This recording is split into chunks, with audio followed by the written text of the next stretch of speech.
scaling efficiently through channel partners and strategic alliances, and tight alignment between sales, marketing, and product. We are intentionally balancing growth with fiscal responsibility. Every investment we make is measured against long-term shareholder value. Looking ahead, we enter fiscal 2026 with a stronger commercial and government enclave pipeline, an expanded leadership team fully aligned to growth execution, a refined go-to-market strategy centered on zero trust, microsegmentation, and vCISO-led cybersecurity programs, and a growing demand for practical alternatives to legacy perimeter security.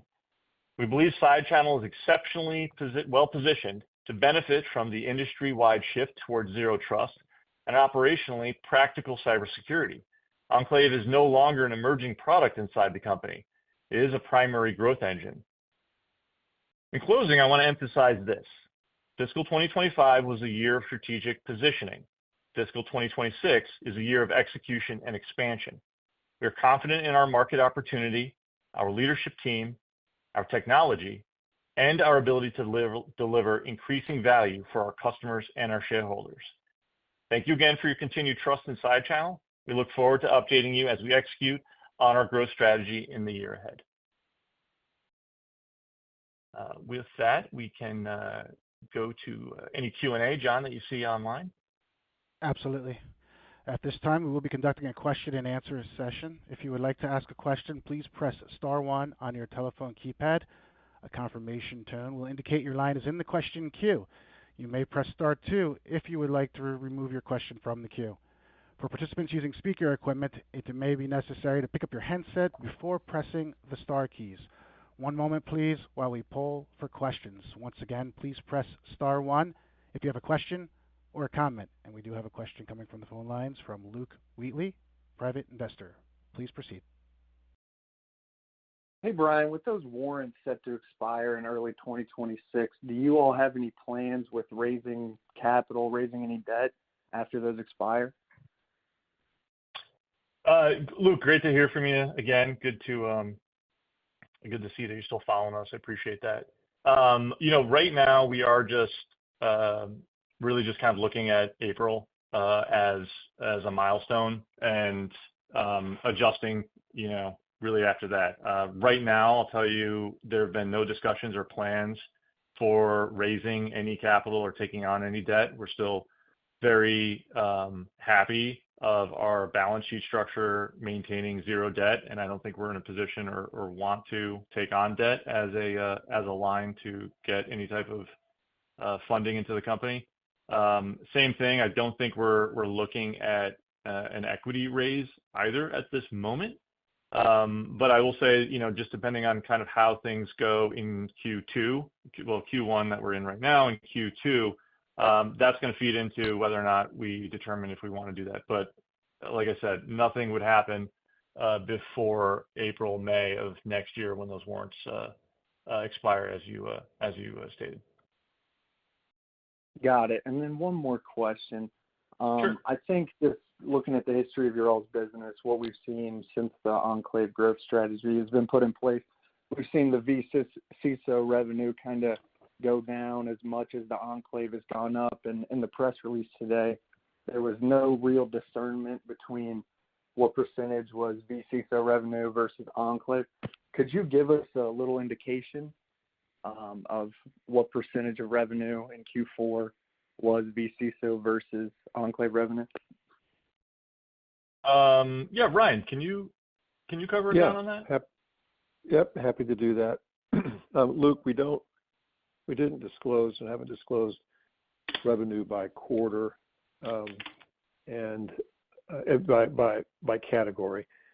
And of course, as we prepared for our annual filing that we'll make in a couple of weeks here in the Form 10-K, there won't be a Q4 results in there. So I can't give you those specific numbers in this call. We won't be disclosing that information, but I think we did give some overall, I think for the year, in our Form 10-K, which will come out in a couple of weeks. You'll see information about the performance of the vCISO category versus the rest of our categories, and there'll be some more commentary in that document. So if you could hold on for a couple of weeks, you'll be able to read some of that. You'll be able to read the answer to your question in the MD&A. Understood. Thank you. You're welcome. If there are any remaining questions coming from the phone lines, please indicate so by pressing star one on your touchtone phone. Once again, that's star one if you have a question or a comment. John, we did get one question submitted to us via email. Could I read that now, please? Absolutely. So, Brian, I think this is a question that you will address. The question is, will Enclave possibly have any application for air, water, or land drones? Yeah, so great question. Something that Nick and I, our CTO, have discussed and gone after. Those drones are what you would consider operational technology or IoT, right? Internet of Things. Small form factor, low power consumption, like low or no communications capabilities, right? So limited, comms. Enclave plays very well here for a number of reasons.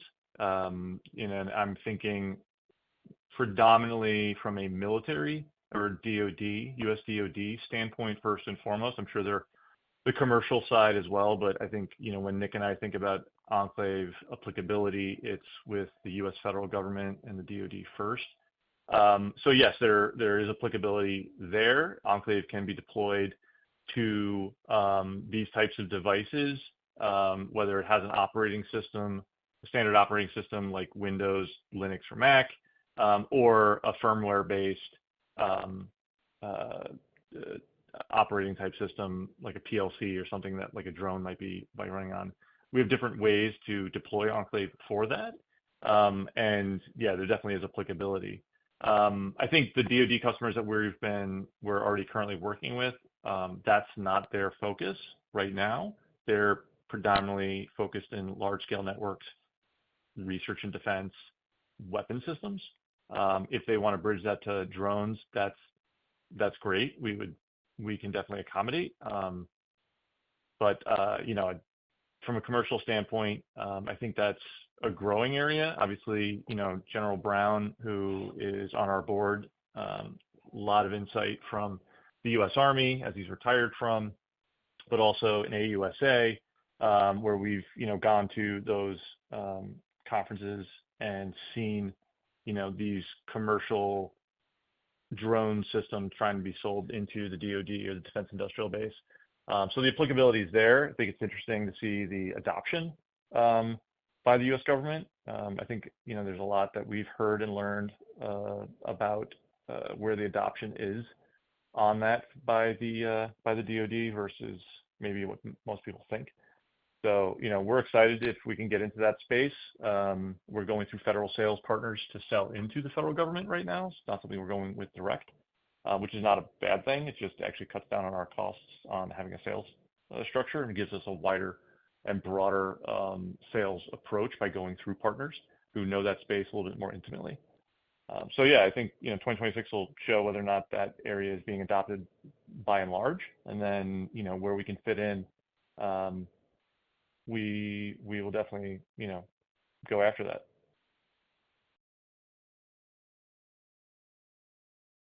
Any other questions on John? Online? Okay. Yeah, John, there's no questions on the webcast. We have no questions from the phone lines as well. Okay. Well, let me just summarize. There's a couple of questions that we've seen from the boards. Hey, everybody. Good to, I read everything you said. Haven't been on in a while, but good to kind of see. I'm just going to kind of summarize, I guess, a couple of them. I think there's some themes.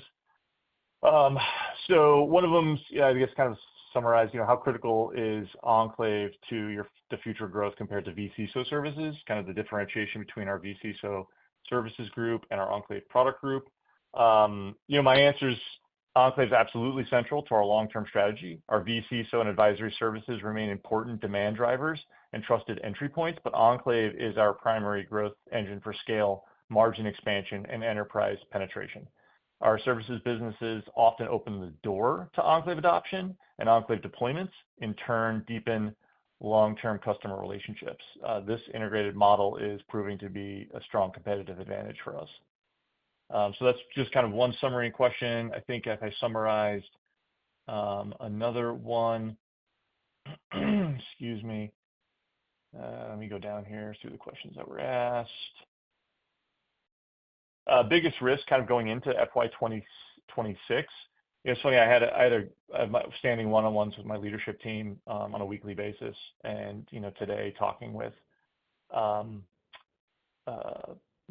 COO Matt Klein, what we're seeing in the market, budgets across customer bases, small, mid-size, and enterprise. A lot of businesses are honestly trying to figure out how to just manage in this climate. And in the United States, a lot of businesses we're seeing are trying to figure out how to manage within this administration. With 1 year kind of under everybody's belt, it seems like everyone's figured that out, and we are seeing a change for folks to better adopt outsourced services. It's funny, on our services side, we do better with tighter budgets and when layoffs are happening. We're called in, for that, because lower cost alternative to full-time employment, full-time hires on the services. Our product Enclave also multifaceted, multi-module, so it can do multiple different things that multiple tools would do. We can do inside of one platform. So there's some competitive advantages to what we're doing when the markets change. And then obviously our ability to hold on to those clients through market upswings, because the value that we're bringing, our diversity in our approach with services. You'll see what we're doing with Insider Threat, what we've done with cloud security, obviously bringing on and deploying more things with Enclave as a product being kind of multifaceted. So it's interesting, that the market forces and what we're seeing, taking shape, our visibility into those. But really, what's the biggest risk going into FY 2026? Our biggest risk is execution velocity, ensuring that increased market interest converts into closed revenue at scale. That's precisely why we invested in leadership across marketing and enterprise sales. The demand is real, and execution is now the primary focus. So that's how we're looking to address that, that big risk going into 2026. I think that's kind of the big ones. If I summarized a number of the questions that came from folks, yeah, it looks like it. Just kind of scrolling through real quick, high level. So yeah, we're looking forward to the releasing the 10K and closing out the year, and then obviously we're already in Q1, so we're excited to close out Q1 and kick into Q2 and calendar year 2026, and just keep moving along. So thank you everybody for being on the line and following the Sidechannel story overall. And like I said any other time, feel free to reach out. You can hit us via our investor relations page on Sidechannel. Feel free to email us questions or comments, and we look forward to speaking with you at our next call. Thank you. This concludes today's conference, and you may disconnect your lines at this time. Thank you for your participation.